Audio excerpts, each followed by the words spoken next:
ఈయన కూడా తనకు తెలియకుండానే తాను అవధూత సంప్రదాయానికి వస్తున్నాడు. తల్లి తా తండ్రి తోడ తానగ్నిసొచ్చిన ఈ విధంగా పెరుగుతూ ఉంటే అంగిరసుడు కొంతకాలానికి మరణించాడు. పుత్రుని యొక్క దుఃఖం వలన అయ్యో వీడిట్లా తయారైనాడేమిటి, చెప్పిన మాట వినడు, చేసే బోధ అంగీకరించడు, ఎప్పుడు కూడా మౌనంగా ఉంటాడు, జడునిలాగా ఉంటాడు, బుద్ధిహీనులాగా ఉంటాడేమిటని ఈయన చాలా దిగులు పడి మరణించాడు. ఆ తండ్రి మరణించిన తర్వాత తల్లి కూడా ఆయనతో పాటు సహగమనం చేసింది. తల్లిదండ్రులు ఇద్దరు కూడా మరణించటం వలన ఆ పినతల్లి అంటే సవతి తల్లి బిడ్డలున్నారు, వాళ్ళు ఈ భరతుణ్ణి పట్టించుకోకుండా వాణ్ణి సరిగ్గా చూడకుండా చేశారు. దాంతో ఎట్లా పడితే అట్లాగా పెంచడం ప్రారంభించారు. ఏదో వాళ్ళు తినేదే కొంచెం పెట్టేవాళ్ళు, లేకపోతే లేదు తిన్నావా అని లేదు, తినలేదని లేదు, ఇట్లా ఉన్నావా అని కూడా వాళ్ళు ఏమీ పట్టించుకోలేదు. ఈ భరతుణ్ణి అనవసరమైనటువంటి వ్యక్తిగా భావిస్తూ ఉన్నారు. ఎందుకని ఈయన జడుని వలె ఉన్నాడు, అందుకే జడభరతోపాఖ్యానం అని పేరు వచ్చింది. ఒక జడుని వలె, ఏమీ అంగీకరించిన వాని వలె మౌనిలాగా ఉన్నాడు. అతుల మృష్టాన్నమైన గదన్నమైన ఎద్దివెట్టిన జిహ్వకు హితముగానే తలచి భక్షించుకొండు తలచి మిగుల సేయుడు తురుచుల పెంపుతోడా.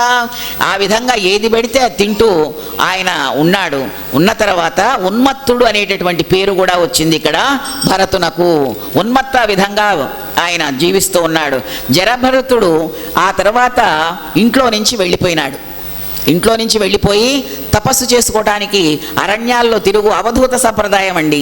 ఆ వెళ్తూ ఏది ఉంటే అది తింటూ, ఎక్కడ పడితే అక్కడ ఉంటూ, శుచి శుభ్రత, ఒంటి మీద వస్త్రం ఉన్నదా లేదా అని కూడా చూసుకోకుండా అలాగా ఉన్నాడు.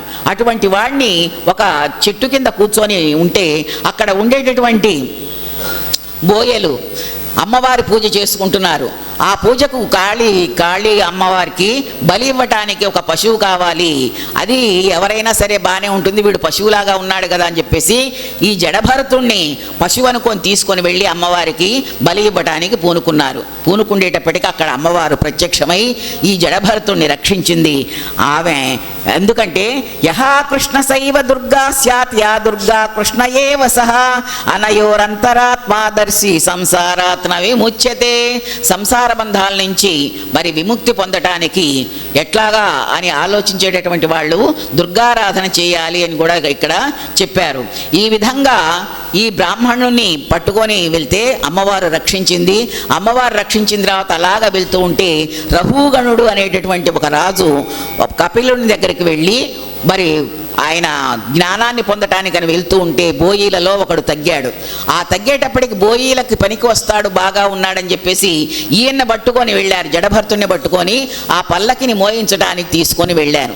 తీసుకొని వెళ్తే ఎగుడు దిగుడుగా ఉండేటటువంటి ఆ మార్గాన్ని చూసి రహూగండు ఎవర్రా మోసేది, సరిగా మోయటం లేదా అని చెప్పి అన్నారు. ఆ తర్వాత ఆయన బోయీలని లో ఉండేటటువంటి జడభరతుని చూసి ఆయన తత్వజ్ఞానాన్ని అంతా కూడా తెలుసుకున్నాడు రహూగణ మహారాజు. తెలుసుకొని ఆయన చేత నీవేమిటయ్యా సరిగ్గా నడవటం లేదు, ఏం భారంగా ఉన్నదా, భారాన్ని వహించలేకపోతున్నావే అని చెప్పి అడిగితే అప్పుడు ఆయన అన్నాడు, భారం నాకు కాదయ్యా, ఈ మోసే శరీరానికి, శరీరంలో ఉండేటటువంటి నేను వేరు, ఈ శరీరం వేరు అని చెప్పేసి ఆత్మతత్వజ్ఞానాన్నంతా కూడా ఆ భరతుడు, ఆ బోయిల రూపంలో ఉన్నటువంటి భరతుడు రహూగణ మహారాజుకి తత్వజ్ఞాన బోధ చేశాడు.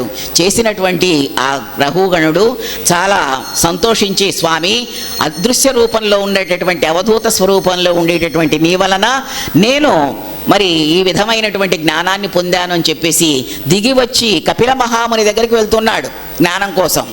దిగి వచ్చి ఆయనకు నమస్కారం చేసి ఆయన దగ్గర ఆత్మజ్ఞానాన్ని ఈ జ్ఞాన ప్రాప్తి మహత్సేవ లేక ప్రాప్తించదు కాబట్టి తపస్సు, యజ్ఞ, వైదిక కర్మ, అన్నదానాదికల చేత గృహస్థ ధర్మములైనటువంటి అతిథి సేవ, దీనజన సేవ ఇవన్నీ ఉంటే వచ్చేటటువంటి ఆత్మజ్ఞానం నీ వలన నేను తెలుసుకున్నాను అని చెప్పేసి ఆయన చెప్పడం తటస్థించింది.